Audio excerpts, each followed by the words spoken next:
today's hypnosis Q&A from the world. I'm actually standing on a unique place that is closer to my home than the world. I took a road trip and a ferry ride to be here, British Columbia's Sunshine Coast. It's not an island, but the only way to access it is through a ferry ride. There is a level of satisfaction in me after traveling the world to explore the beauty of my own home province. Therefore, today's topic, I want to bring it back home to answer a very general question that I hear over and over. How does hypnotherapy work? Without a context, this question is extremely broad and general. 10 books can be written to answer just this question. And therefore, my intention today is to touch on it, to answer this general question in a very general way. We all have heard that life is not a destination, but a journey. However, for most people, from birth to death, our focus is on the outer journey that includes the grades we get in schools, the achievements and accomplishments that are acknowledged by others, money we generate through our hard work, the social status, etc., etc. All of these are very important. However, there is something that's more important. That's our inner journey.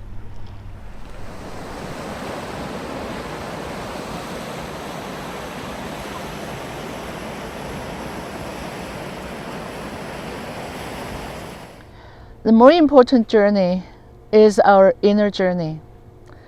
Say if you have got good grades at school and you have had some achievements, it's all good. That's what we want. And then what? After that, then what? Life continues on. Life never stops challenging us. And so how do we move on? That's why the more important journey is that inner journey that continues on and on and on. The money we make, we have achieved, and then what? Our lifestyle changes and our balance sheets change. And then at one point we all ask ourselves how much is enough for us. We never know. You can never answer that question, how much is enough, really. You can think how much is enough, but then life continues going on its own way. So the inner journey, now, two people came to my mind. One is Marilyn Monroe and another is Princess Diana. On their outer journey, outer look, they both looked fabulous. Very, very good. Achieved so many heights. Very shiny.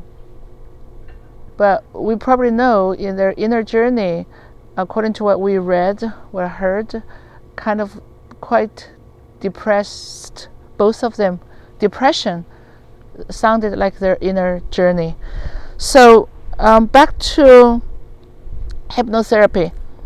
In my work, sometimes I help people get some insights which shines light on the journey inside when you go into that hypnotic state.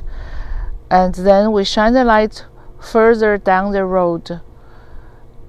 The light shines from inside out for your outer journey. And sometimes actually in hypnotherapy we get instant catharsis. So it's more than insight. People actually can have an instant relief of something, instant release. So to do so, we need to really embark on that inner journey. What I mean is the innermost landscapes, the inner valleys and mountain tops and the inner sensations, feelings, thoughts, sensory inputs. it's actually a rich world out there inside of us if we pay attention, and that's so intimate with us. Well, I guess that's why it's so intimate with us. Most people overlook it, and they don't get the input or the signals from the inside. But in a hypnotic state, it is easier to get onto that inner rich landscape of our journey.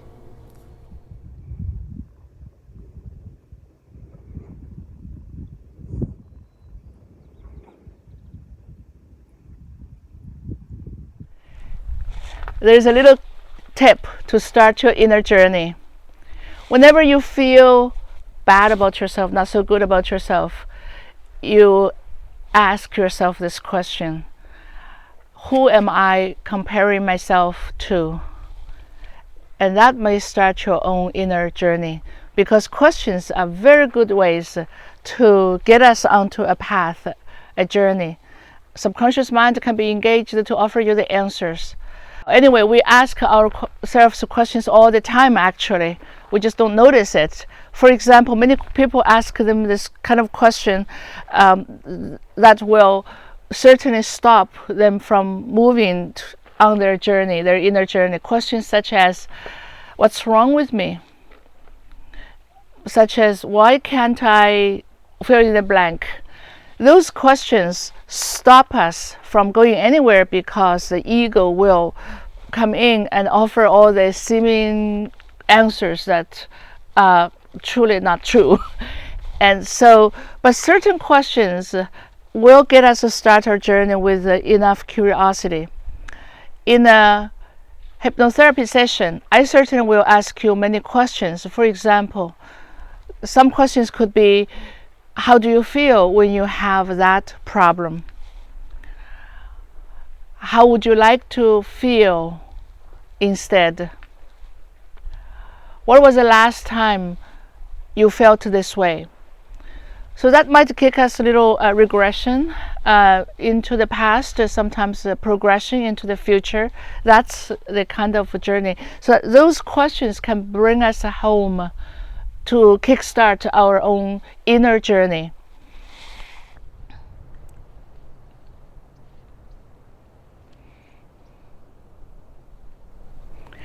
An inner journey for some, I have noticed, is easier said than done. Some people, they had chronic childhood traumas or complex traumas, for example. They never felt safe to slow it down. They always had to look outside of themselves into the situations to feel safe. For example, parents' mood are always unpredictable. You never know at school when the bullies will attack you. So for these people, they never had the luxury to go into their own inner world, to take care of their inner journey. They always had to look out to feel safe in the world.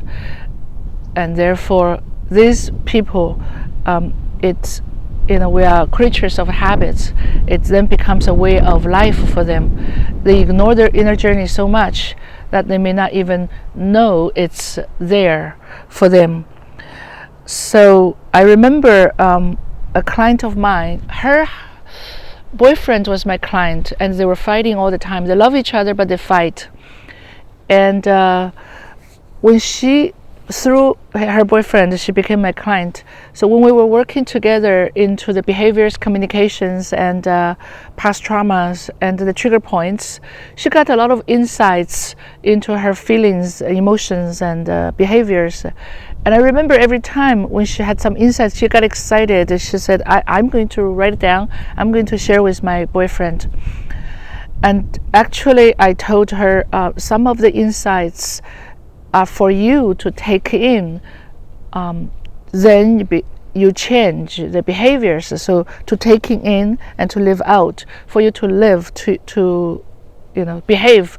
So your boyfriend will know when you have changed in that way. Not necessarily you have to share everything verbally, the insights you got throughout sessions with your boyfriend. some of the sharing like that verbally might sound like excuse of your own behaviors. And another client, he we worked for a while, and I felt at one point that he was actually seeking my approval, almost from your therapist. I remember we would talk about some of the things, and I touched some points, and then he would go, "That's exactly what I did. That's exactly what I said." Then I went, "Since you were doing the right things, why are we talking about it?" And then I realized he needed to talk about it so that I could tell him he did the right thing.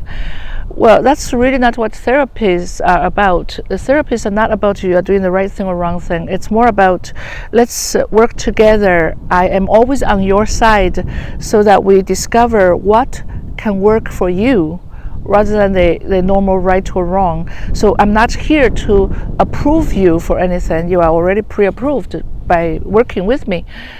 So it took a while for him to realize it's not beneficial for him to come to see me to seek my approval, to say that you did the right thing. But I could see why that would be the case. So we had to, in these cases, we have to develop that inner container, to contain it, to take it in, to my job as a hypnotherapist to help them discover or develop sometimes that inner rich, vibrant, rich, alive world within, so that they could take that fulfilling inner journey within.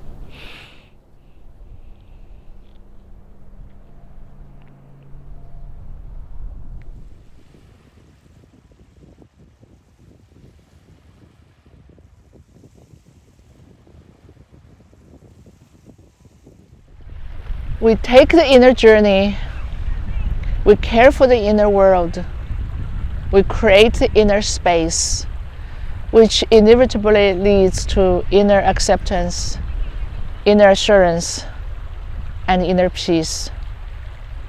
And then eventually you do discover that you can give to yourself everything you need and you want, or you think you need and want. After all, the word universe starts with the sound of you.